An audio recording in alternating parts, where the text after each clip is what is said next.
Halo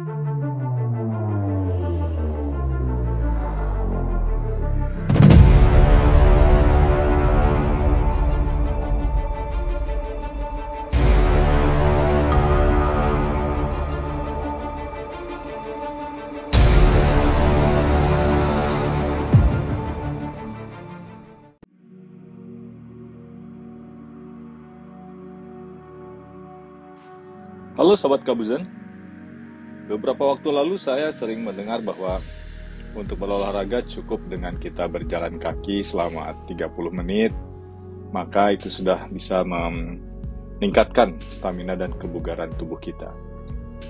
Ini akan saya coba bahas dalam video ini dengan melihat kepada usia dan sasaran dari zona detak jantung yang disarankan.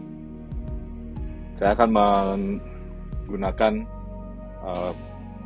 hasil dari jalan kaki yang saya lakukan bersama istri beberapa waktu lalu.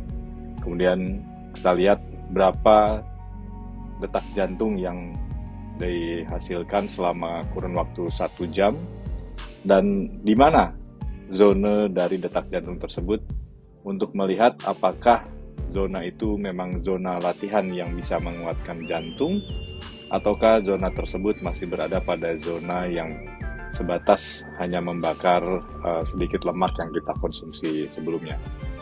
Saksikan terus videonya. Tadi pagi saya berjalan selama 1 jam dan menempuh jarak sekitar 5,05 km. Dan ternyata average heart rate saya adalah 101 beat per minute.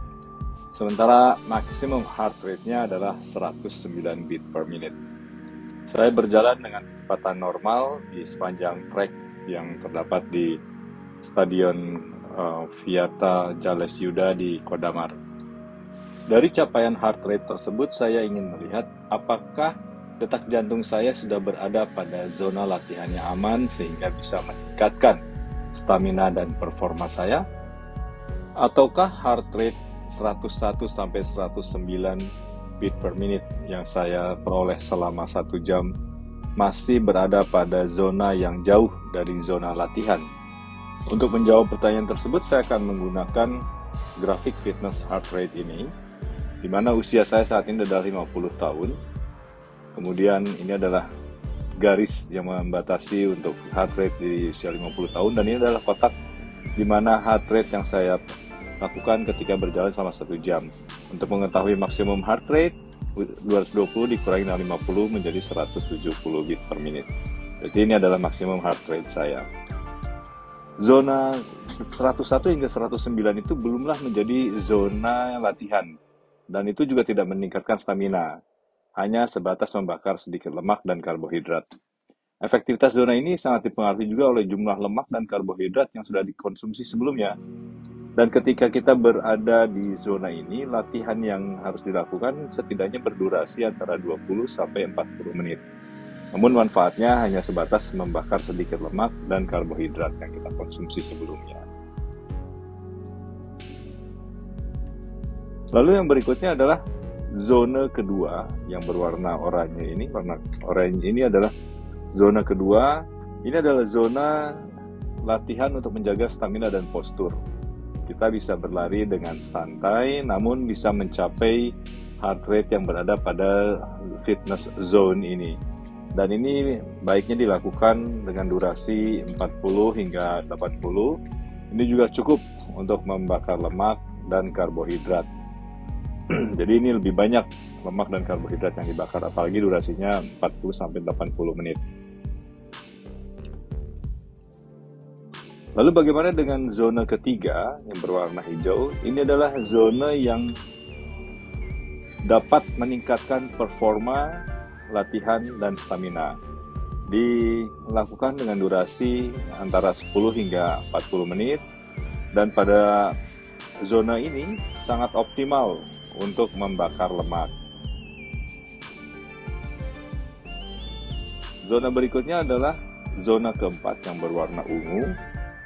Zona ini sangat penting untuk membakar karbohidrat, namun durasinya tidak bisa terlalu panjang. Kalau di dalam Smapta, di TNI, waktunya adalah 12 menit. Nah, di sini di zona 4 ini berada pada waktu 2-10 menit saja. Dan zona ini digunakan untuk meningkatkan prestasi dalam olahraga. Zona terakhir adalah zona yang berwarna merah. Ini adalah maksimum. Di zona ini sepenuhnya yang akan dibakar adalah karbohidrat. Namun durasinya tidak bisa dan tidak boleh lama karena ini akan sangat memicu kerja jantung. Ini bisa dilakukan ketika kita melaksanakan shuttle run yang hitungannya sekitar 20 detik. Dan zona ini sepenuhnya membakar karbohidrat dan tidak boleh dilakukan untuk durasi lama. Jadi kesimpulannya adalah fokus kepada target heart rate. Sehingga ketika kita berjalan, usahakan agar kecepatannya ditambah, agar heart rate kita berada pada zona latihan yang aman, sesuai dengan usia Anda. Terima kasih, semoga bermanfaat.